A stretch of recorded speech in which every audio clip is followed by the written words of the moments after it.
네, 중국에서 빠르게 번지고 있는 마이코플라즈마 폐렴 환자가 우리나라에서도 늘고 있습니다.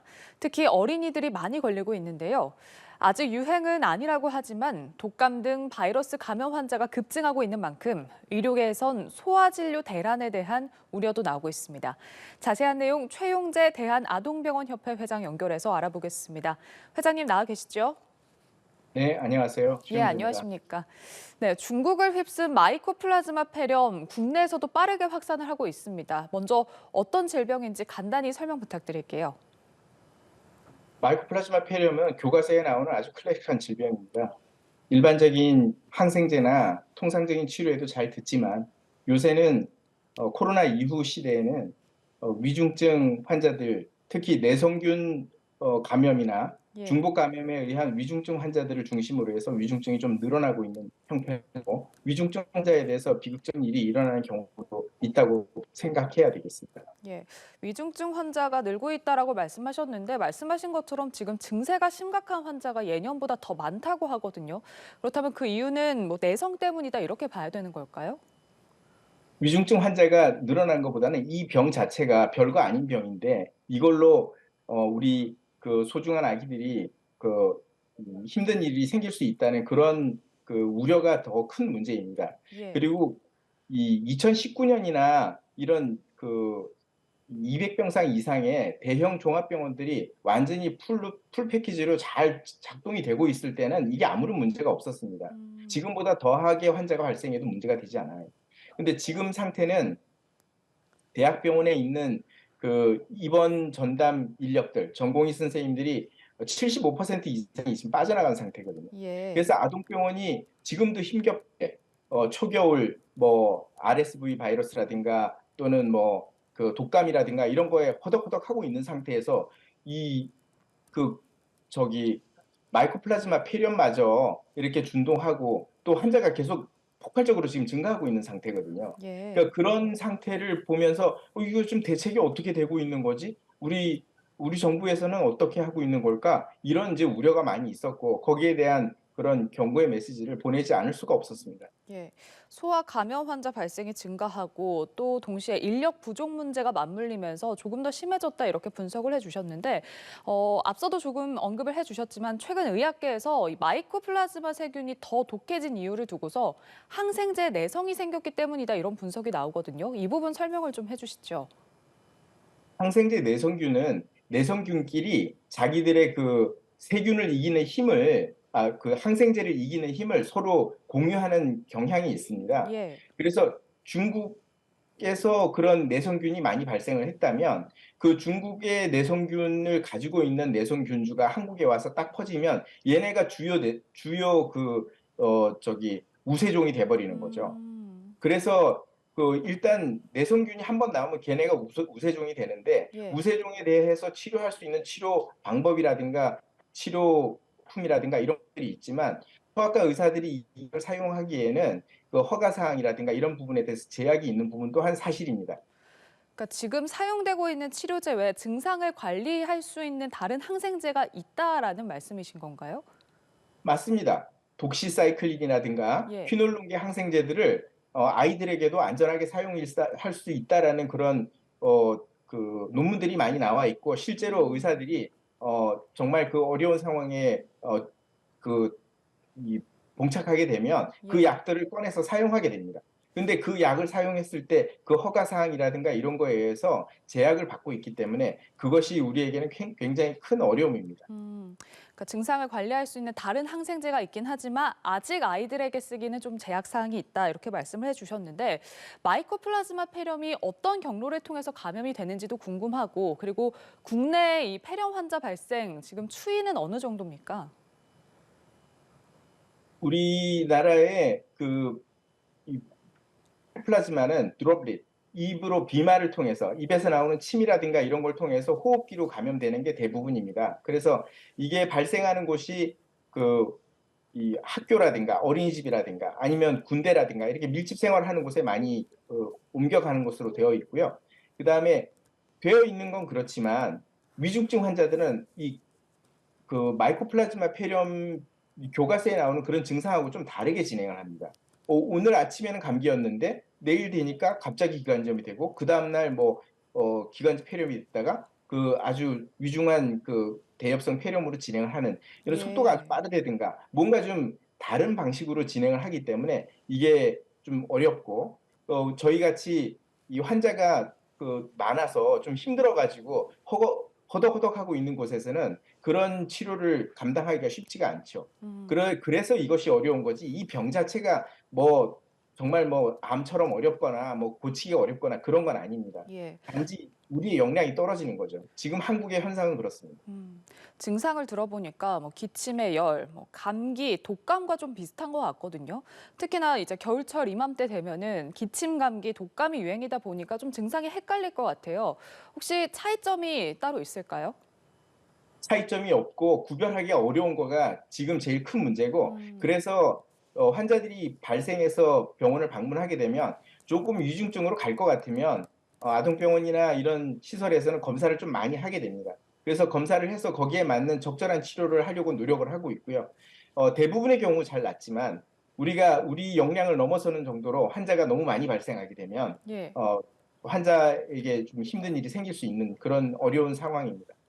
네, 이 마이코플라즈마 폐렴이 감염됐을 때는 중증으로 진행되는 경우가 적은데 호흡기 감염증이랑 중복 감염되면 위험성이 크다고 하던데 그 위험성이 어느 정도 되는 건가요? 뭐 예를 들면 이런 거죠. 9살, 10살 된 커다란 아이가 뭐 마이코플라즈마 같은 건 쉽게 이겨낼 수 있는 나이거든요. 예. 근데 이런 아이가 어느 날 갑자기 확 진행이 됐는데 나중에 이게 처음에 마이코플라즈마 한 개만 딱 검체를 검사해서 이거네. 그리고 치료를 시작했는데 알고 봤더니 치료가 잘 안 되고 그래서 결국은 위중해져서 중환자실 갔다가 안 좋아졌는데 검사를 해봤더니 코로나 독감이 같이 나왔다. 아니면 라이노바이러스와 마이코플라즈마가 같이 나왔다. 뭐 이런 일들이 나타나고 있습니다. 저희 예. 병원에 입원해 있는 아기들 중에도 이렇게 중복 감염이 돼서 상태가 빨리 좋아지지 않는 아이들이 많이 있는데요. 이게 그렇다고 해도 잘 치료만 하면 잘 낫는 병이거든요. 그래서 이게 제일 어려운 점입니다. 음. 날 병이 예. 그 쉽게 고칠 수 있는 병인데 이거가 나빠질까 봐 아동병원에서는 아주 힘들어하고 있고 저희는 정말 살얼음 걷듯이 피를 말리는 그런 상황으로 계속 가고 있는 거고요. 문제는 지금 천안 순천향 병원처럼 응급의료기관으로 다 지정을 했지만 의사들이 결국 모자라지니까 거기도 야간에 환자를 안 받겠다. 이틀 동안은 못 받겠다. 이렇게 줄여버렸거든요. 그러면 음. 거기를 방문하던 환자들이 결국은 주변에 있는 다른 병원으로 퍼지게 됩니다. 그럼 주변에 있는 다른 병원들이 여력이 있으면 좋은데 거기도 허덕허덕 하고 있었던 상황이거든요. 예. 그러면 이 환자들이 결국 감당이 안 되고 환자가 어려운 일이 생길 수 있는 그런 점에 대해서 우리는 경고를 하지 않을 수가 없었습니다. 초기 대응이 정말 중요한데 이 초기 대응을 위한 그런 여력이 좀 부족하다 이렇게 짚어주셨습니다. 마이코플라즈마 폐렴이 백신이 없잖아요. 그렇다면 가장 중요한 게 예방 수칙을 지키는 걸 텐데 이 감염 예방을 위해선 어떤 게 좀 중요하다고 보십니까? 일반적인 위생을 잘 지켜야 됩니다. 손 씻고 어, 마스크 쓰고 뭐 그런 정도의 그것만 하더라도 충분히 마이코플라즈마 폐렴을 예방하는 데는 훌륭한 위생 수칙이 될 것 같습니다. 자, 이 마이코플라즈마 감염병과 관련해서 뭐 인도, 타이완 등 중국 인접국들은 지금 비상 상황인 거에 비해서 우리나라는 좀 너무 안일하게 대처하고 있다 이렇게 지적을 하셨거든요. 정부 차원의 대체 어떤 것들이 필요하다고 보십니까? 저희는 성인에 대해서는 걱정하지 않습니다.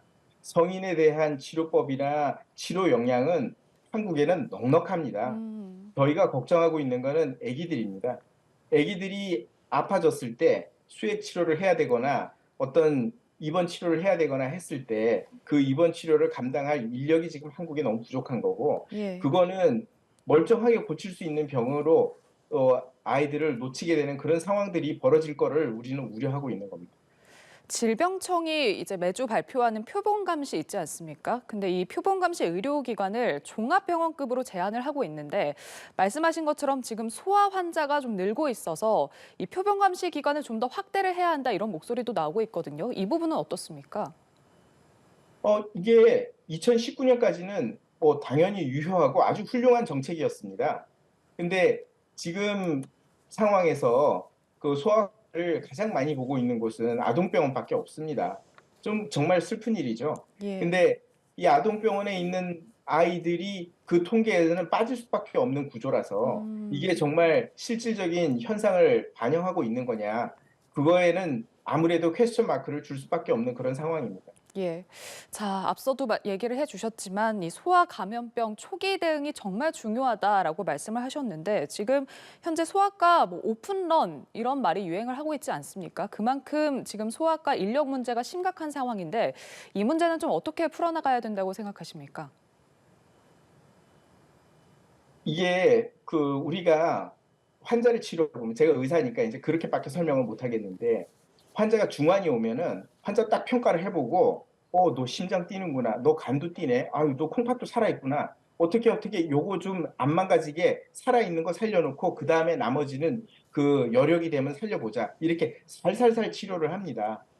근데 이제 지금 그 뭐 이런 말씀 드리긴 좀 어렵지만, 우리 그 정부에서 어 이제 소아 필수 의료 체계가 예. 문제를 일으켜서 억울하게 사망하는 아이들이 생기고 있는데, 음. 그런 아이들을 보호하기 위해서 지금 작동하고 있는 필수 의료 체계 중에 어느 부분 살아있는 곳, 뭐 예를 들어 아동병원이라든가 대학병원의 어떤 부분이라든가 이런 부분에 대해서 집중적인 관심을 좀 기울여주고, 예. 더 중요하게는 정부 자체에서 이거를, 질병청에서도 지금 소아 통계는 따로 이렇게 생각하지 않고 있고, 예. 또 그 해결책도 따로 소아를 분리해서 해결을 못 하고 있습니다.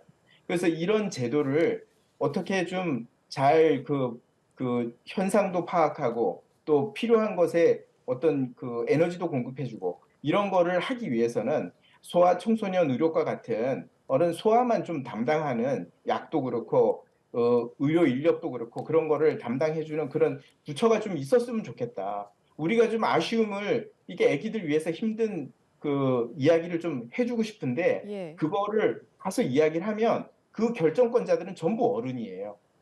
내과 선생님들, 의사 선생님이라고 하더라도 다른 의사 선생님들의 결정에 의해서 소아과 아기들의 의료 제도가 딱 결정돼 버리는 거죠.